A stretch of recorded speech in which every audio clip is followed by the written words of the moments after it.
A few people have asked me about using a bog filter to process grey water. One of my first pond-related projects on my property was creating a grey water wetland. The reason that I wanted to create a grey water wetland was that in my area the ground's very soggy, especially in the spring when we get lots of rain. I live on a larger property and we have a septic system. We're not connected to a city sewer or wastewater treatment plant.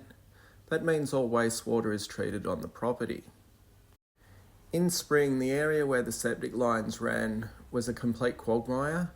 I couldn't mow the grass without getting the mower stuck in the mud. That was really frustrating, but even worse, it seemed incredibly unhygienic. So I decided if I could remove the grey water from the septic system and divert it to a wetland, I could reduce the amount of water flooding the septic lines and therefore improve the efficiency of the septic system. That way all the harmful pathogens that you can imagine living in a system designed for treating human waste were safely underground and not bubbling up to the surface in my lawn. So that was over 10 years ago, and it's been a wonderful success. I can now mow my lawn year round, and when the man comes to pump the septic tank every 3 years, he always comments on the health of the system. So today I thought I'd share some things I know about filtering grey water, where and when it might be useful, and some best practices. If you don't already know me, my name is Kev, and the aim of my channel is to help people build and maintain a pond without spending a fortune. If that sounds like something that interests you, you might like to subscribe and check out my website ozponds.com. So first off, there's two types of wastewater in your house. You have black water and grey water. Black water is the very dirty water, that's your toilets and kitchen water. Grey water is a lot cleaner, it's your showers and laundry. Some people are happy with their bathroom sinks going to grey water, but I kept mine in the black water camp. Because grey water is cleaner, most jurisdictions will allow you to discharge grey water directly onto your garden. That's the purpose of those long laundry hoses you might have seen at hardware stores. They connect to your washing machine and you can move them around the garden to whatever needs water. So generally if you discharge grey water onto the garden and it sinks into the soil, that's fine. Most city councils or local governments will allow this. Of course, it always pays to check the rules in your area. Most local governments don't like you storing the grey water for later use, unless it's stored underground and has no contact with people, and they generally want you to use it within 24 hours. And that's unfiltered grey water. If it's left sitting there and it's stagnant, all kinds of things will start growing. Some of it might be good, but some of it's going to be bad. And that's where the grey water wetland comes in. Plants and bacteria are wonderful filters, and they've adapted over millions of years to remove all sorts of impurities from water. The water on the planet's constantly being recycled. By creating a mini wetland system that replicates nature, we can help remove the impurities from our grey water and discharge a cleaner product onto our gardens. So a lot of the same principles that apply to a bog filter for a pond apply to a grey water wetland system. We want the water to move through the system slowly so that it comes into contact with all the bacteria, microbes and plant roots within the system. When I was building my grey water system, my aim was to have the water take 3 to 4 days to move through the system. Because I wanted to process the laundry water and the shower water, I roughly calculated how much water these used each day. Most washing machines will tell you how much water they use for each wash. And to calculate the shower, you can place a bucket in there, time how long it takes to fill, run a few simple calculations, and then you know how much water the shower uses per minute. Then just decide how many minutes each day your family showers for. There's lots of different designs for grey water systems. I went with the pretty standard gravel bed with wetland plants planted directly into the gravel. I tried to create separate partitions so the water was forced to move from one area to another. The idea of this is that the water is forced to move through the entire system before being discharged. Another design element that's similar to a bog filter is capturing solids. This will help prolong the life of the system by preventing it silting up. On mine, I use one of those square drainage pits. The water comes into this and the overflow is up high, the idea being that the velocity of the water slows down, solids sink to the bottom and the water flows out into the wetland. However, mine is too small, it should be bigger. The slower the water, the more solids will settle in the base.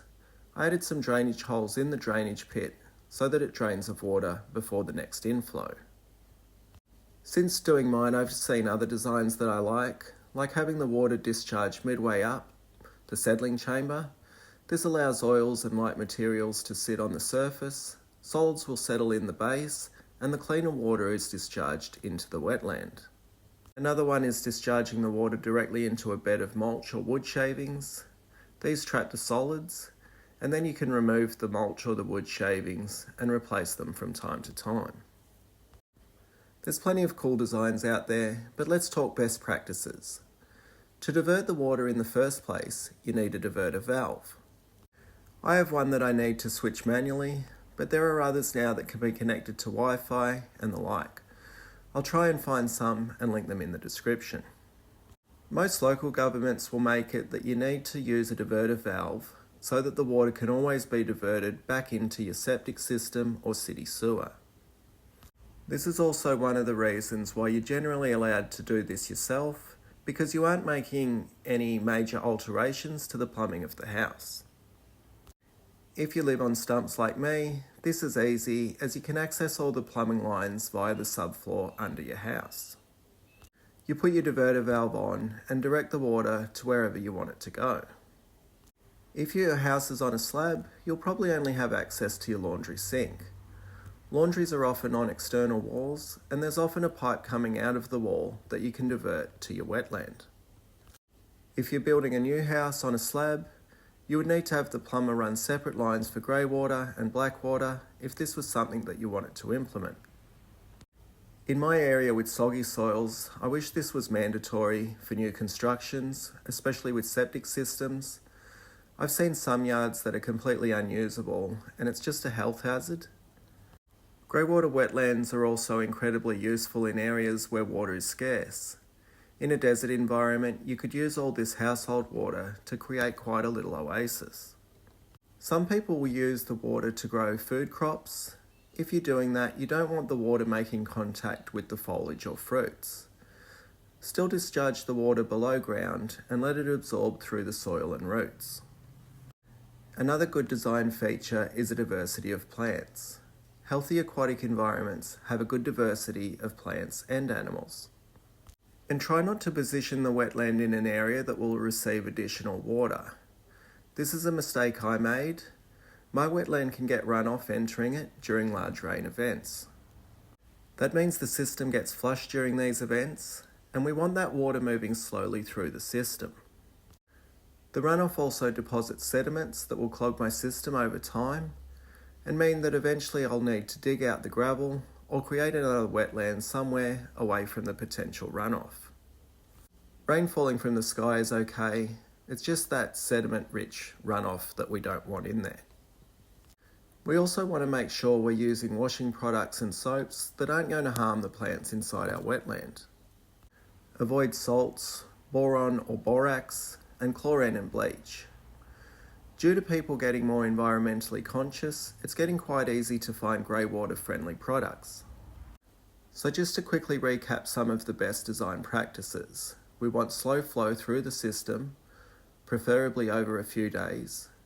We want to discharge the water so it's underground. We want to use a diverter valve so we don't disrupt any regulated plumbing. We want to capture solids. We want plant diversity. And we want pretty much only grey water to enter the system. You can create the system out of pretty much anything that will hold water, old bathtubs, plastic drums or troughs, and pond liner. Those seem to be some of the most common. I used HDPE pond liner on mine, and it's still going strong. So a lot of the questions I get asked about the greywater wetland is, can it be used to filter a pond? Well, that's sort of what I did. After the water moves through the wetland, it's discharged into an unlined pond. This pond has lots of plants and there's plenty of frogs, tadpoles, snails and bird life that visit the pond, so I assume the water's been purified pretty good, although I've never had it tested. There's times when there's a fair bit of algae and times when the water's quite clear. The pond has no pumps or water agitation. I used to have an aerator running down here, but I hit the hose bringing the air down with my hedge trimmer and I've never repaired it.